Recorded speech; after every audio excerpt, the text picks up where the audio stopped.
Olá! Dando continuidade à nossa série de estudos sobre Eclésia, a Igreja de Jesus, antes de prosseguir no desenvolvimento do tema, eu gostaria ainda de introduzir mais algumas informações que eu considero relevantes para melhor entendimento. Então, hoje a segunda parte da introdução ao tema. Como vimos anteriormente, o termo eclésia é original do grego e significa chamados ou convocados para fora. Sendo que esse termo eclésia é a combinação da preposição ek ou ex com o verbo kaleo, sendo que ek ou ex tem o sentido de para fora e kaleo o sentido de eu chamo ou eu convoco. Então, o resultado seria o substantivo eclésia, com o sentido etimológico de chamados ou convocados para fora. E no contexto da Igreja de Jesus, da Eclésia de Jesus, os discípulos são chamados por Jesus para levarem o Evangelho pelo mundo afora, e isso se expressa no formato de eclésias, de igrejas. Então, nós podemos ver que existe a igreja, a igreja, digamos assim, universal, não como um título, mas realmente no sentido da palavra, que seria uma igreja só, um corpo único. Mas esse corpo ele se expressa em diversas eclésias, igrejas, que são, digamos assim, plantadas nos mais diferentes locais da Terra.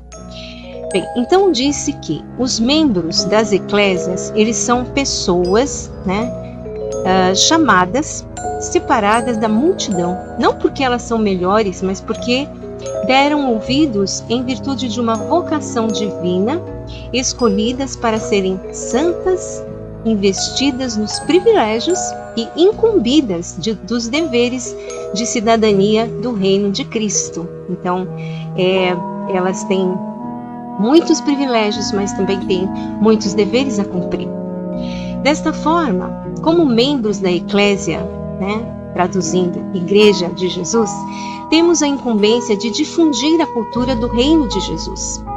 Então, o reino de Deus, e isso em todo o mundo. Então, tudo é sobre o reino de Deus e não reinos do mundo. E eu quero me remeter novamente ao sonho do rei Nabucodonosor, lá da antiga Babilônia. Eu digo novamente porque nós já abordamos sobre esse sonho na série de estudos sobre o reino de Deus, aqui nesse mesmo canal, foi a série anterior a esta. E se você não viu, eu te convido a retornar depois e conferir. Bem, na visão, recapitulando aqui, Nabucodonosor, ele viu em sonho uma estátua imponente, cuja cabeça era de ouro, o peito e os braços eram de prata, a barriga e os quadris eram de bronze, as pernas eram de ferro e os pés eram metade de ferro e metade de barro.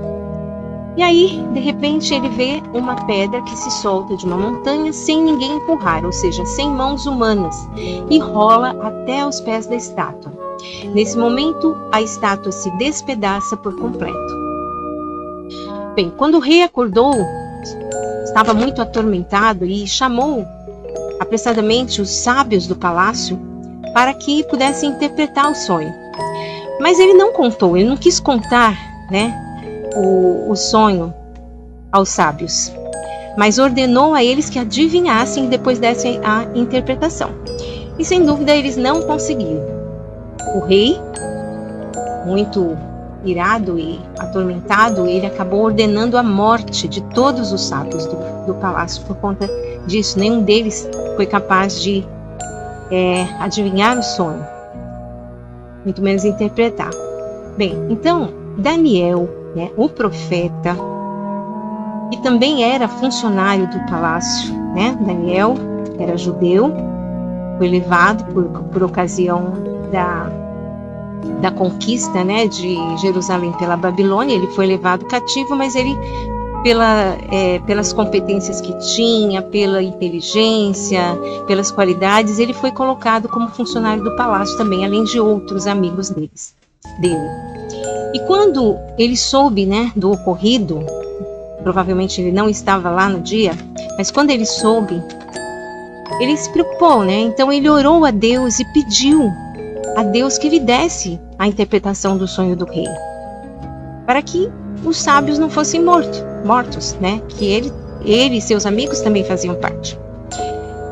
E Deus respondeu a oração de Daniel, né? E aí deu a ele não somente a interpretação, mas com o sonho em todos os detalhes. E aí Daniel pediu que levassem ele à presença de Nabucodonosor, a fim de lhe dar realmente o significado do sonho, fora revelado por Deus a ele. Já na presença do rei, Daniel contou o sonho nos detalhes e em seguida deu a interpretação. E o rei ficou maravilhado com a sabedoria de Daniel e com o Deus de Daniel, porque Daniel não atribuiu a ele, né, o poder de interpretação, mas a Deus. Bem, e qual foi então a interpretação que Deus revelou a Daniel? Bom, toda a estátua representava reinos na terra ao longo da história. A cabeça de ouro era a Babilônia, de Nabucodonosor, poderosa. O peito e os braços eram de prata. E também representava a Babilônia, mas não de Nabucodonosor, mas do seu sucessor, né, que não foi tão poderoso, nem teve a sabedoria e a inteligência do seu pai Nabucodonosor, né? Foi o filho dele, Belsassar. E por isso ele caiu nas mãos dos Medo-Persas. Os Medo-Persas conquistaram o reino babilônio e assumiram o poder. Os Medo-Persas eram representados na estátua pela barriga e quadris de bronze. Depois veio a Grécia, né, de Alexandre o Grande, que passou a exercer o domínio sobre os persas, Medo-Persas, e representados na estátua pelas pernas de ferro.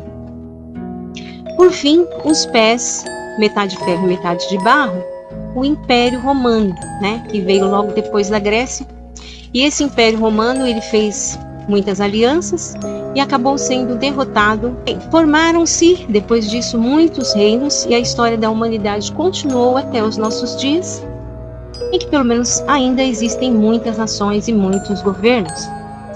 No entanto, a Bíblia revela que um governo semelhante ao representado pelos pés da estátua será restaurado nos tempos finais da história e será o chamado governo do Anticristo, que, por fim, será derrotado pelo Rei dos Reis e Senhor dos Senhores, Jesus Cristo, no seu retorno à Terra, na sua segunda vinda, cumprindo-se assim a última parte da visão do rei Nabucodonosor, quando uma pedra se solta da montanha sem auxílio de mãos humanas e atinge os pés da estátua, destruindo-a por completo. Essa pedra é o reino que veio dos céus, o reino de Jesus. Por enquanto, ele reina acima nos céus, com sua igreja aqui na terra. Antes de subir aos céus, Jesus estabeleceu a sua eclésia, não é mesmo? Nós vimos isso na parte 1 da introdução. E para quê? A fim de proclamar a cultura do reino dos céus. Por isso, eu quis resgatar o episódio do sonho que Deus deu a Nabucodonosor, né? Porque a gente vê que tudo está ligado desde a fundação do mundo. Então, assim, o ser humano pecou, foi separado de Deus, mas Deus não abandonou a humanidade e vem cumprindo o seu plano de redenção. Redenção da humanidade, do ser humano, né? Para fazê-lo reconciliar com Deus. A Igreja de Jesus foi edificada exatamente porque ela faz parte desse plano maravilhoso. Proclamar as boas novas, anunciar a chegada do reino dos céus. A pedra que rolou da montanha no sonho do rei da antiga Babilônia também representa a pedra sobre a qual a igreja está estabelecida e nada pode destruí-la. Jesus empoderou a sua igreja, enviando o Espírito Santo à terra para habitar entre nós e em nós. É por isso que quando uma pessoa se entrega a Jesus, arrependendo-se dos seus pecados, ela recebe o dom, ou seja, o presente de Jesus, que é o Espírito Santo, para nela habitar e interagir com o seu Espírito. Essa pessoa passa a pertencer à igreja de Jesus. E, naturalmente, a pessoa, se já não está frequentando, passa a frequentar uma expressão da igreja na terra, né? Que são as chamadas na Bíblia as Assembleias dos Santos, que têm diversas denominações e modelos. Por exemplo, as consideradas tradicionais ou históricas, né? Denominação batista, presbiteriana, Assembleia de Deus, metodista, dentre outras. E outras mais, né? Que vêm surgindo dentro do plano de Deus. Em estudos posteriores desta série, vamos abordar mais detalhadamente sobre essas denominações e modelos de expressão da Igreja de Jesus na Terra.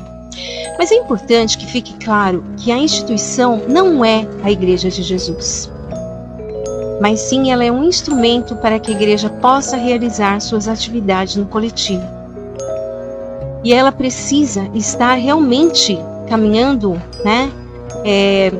Funcionando conforme a palavra de Deus, conforme Jesus ensinou.